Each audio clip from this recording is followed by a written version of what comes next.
Right now, beneath an $8 billion construction site in Singapore, crews are pulling 50-year-old concrete out of the ground. Nobody put it there for this project. It was buried and forgotten half a century ago, and now it's directly in the way. That's the site next to Marina Bay Sands, a building standing on land that didn't exist 50 years ago, on ground that is still sinking today. And Singapore is about to do the whole thing again, bigger, heavier, and more expensive than anyone has ever attempted here. Before a single floor can rise, they have to remove structures nobody planned around, work beside a live rail line that can't stop, and anchor a foundation through soil that's been compressing for decades. So, can Singapore build its most expensive tower yet on some of the hardest ground in the entire island? That bet only makes sense once you see what's already standing beside the site. Marina Bay Sands isn't just Singapore's most recognizable building, it's one of the most ambitious engineering projects ever completed on reclaimed land.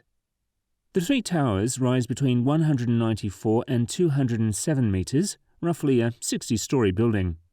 The unusual part isn't how high they are, it's what they're standing on. A few decades earlier, this was open water. Today, the towers, hotel, casino, convention halls, and the Sky Park place hundreds of thousands of tons onto land created from sand and reclaimed seabed. Imagine setting several loaded aircraft carriers onto it. Every ton of concrete, steel, glass, and people increased the pressure on the soil never meant to carry it. Engineers knew the ground would never fully stop moving. The challenge was never stopping it completely, it was making sure it happened evenly.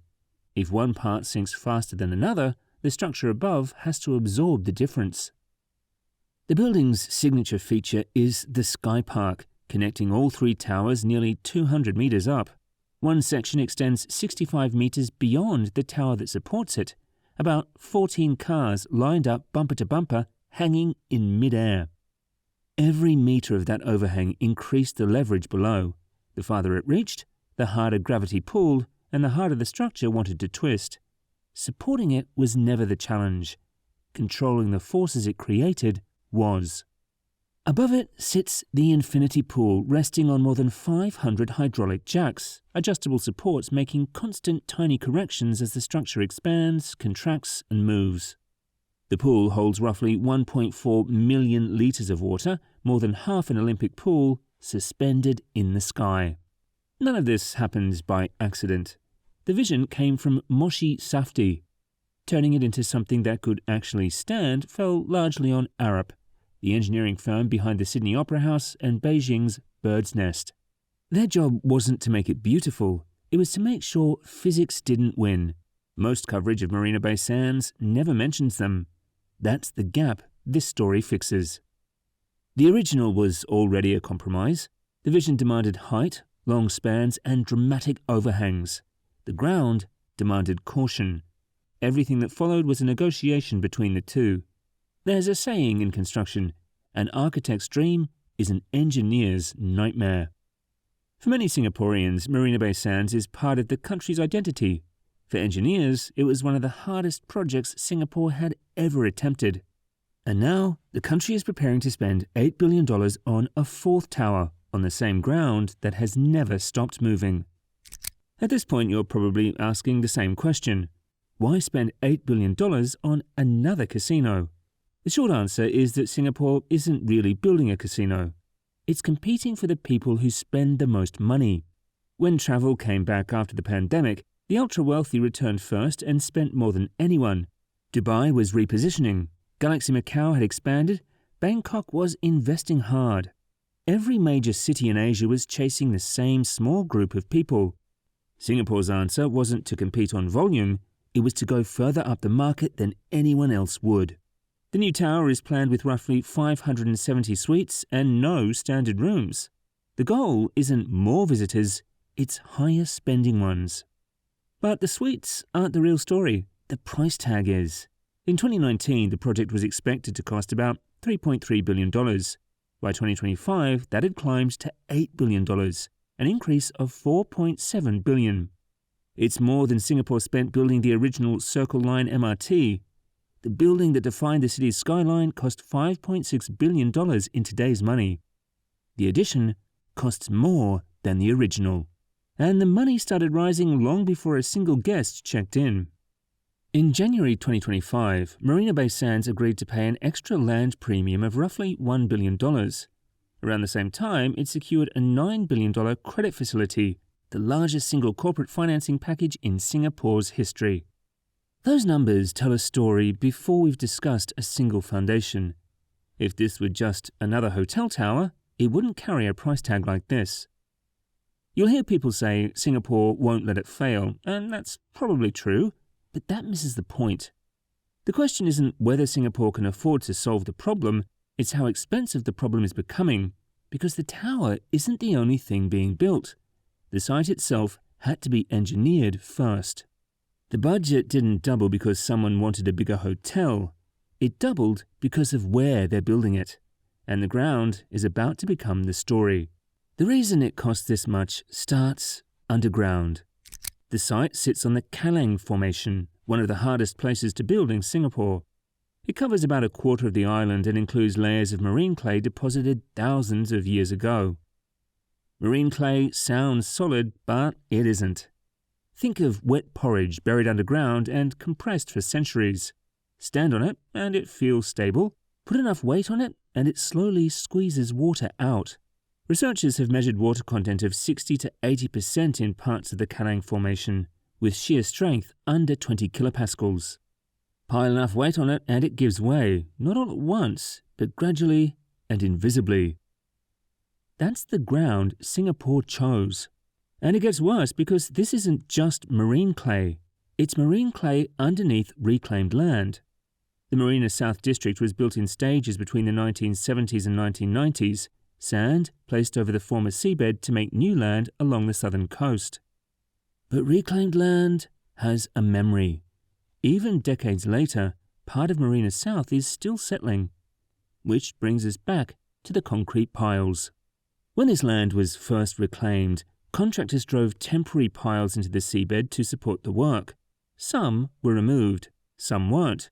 Today, those forgotten piles sit directly in the path of the new tower. Before it can go up, engineers have to remove concrete that was never supposed to matter again. Crews drill around the old piles, isolate them in steel casings, and extract them from the ground. Imagine unscrewing a buried concrete column several stories deep without knowing its condition or resistance, and doing it without disturbing the ground around it. At this point, you might be thinking of San Francisco's Millennium Tower, which became famous for sinking after being built on soft ground. The comparison isn't unreasonable, but there's a key difference. The original Marina Bay Sands didn't stop in the soft clay. Its foundations reached nearly 78 meters down, through sand infill, through soft marine clay, and into the hard old alluvium below. The tower isn't floating, it's anchored. The most common assumption about this site is simply wrong. The new tower follows the same strategy. The challenge isn't the depth, it's everything between the surface and that stable layer, navigated through ground that's still settling around piles left behind half a century ago. The tower above is the part people see. The real project is happening underground. And the ground is only one of the problems. It would be easy to think the ground is the whole problem. It isn't.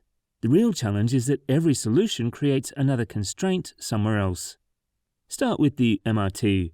Bayfront Station sits directly beside the site, with tens of thousands of passengers passing through daily.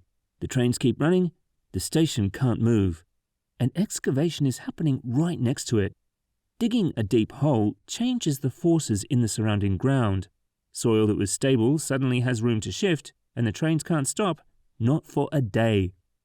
To prevent that, engineers buried structural steel king posts along the entire excavation perimeter, a wall of steel underground for one purpose, keeping the dig from moving while the trains keep running.